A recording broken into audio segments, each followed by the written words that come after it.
প্রস্থান, কবি হেলাল হাফিজ। এখন তুমি কোথায় আছো, কেমন আছো, পত্র দিও।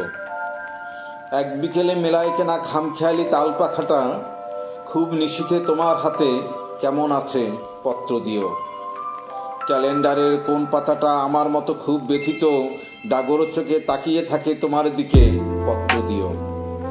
কোন কথাটা অষ্টপ্রহর কেবল বাজে মনের কানে, কোন স্মৃতিটা উস্কানি দেয় ভাসতে বলে প্রেমের বানে, পত্র দিও, পত্র দিও। আর না হলে যত্ন করে ভুলেই যেও, আপত্তি নেই। গিয়ে থাকলে আমার গেছে, কার কি তাতে।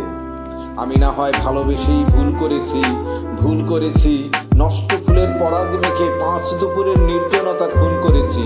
কি আসে যায়, এক জীবনে কতটা আর নষ্ট হবে, এক মানবী কতটা আর কষ্ট দিবে।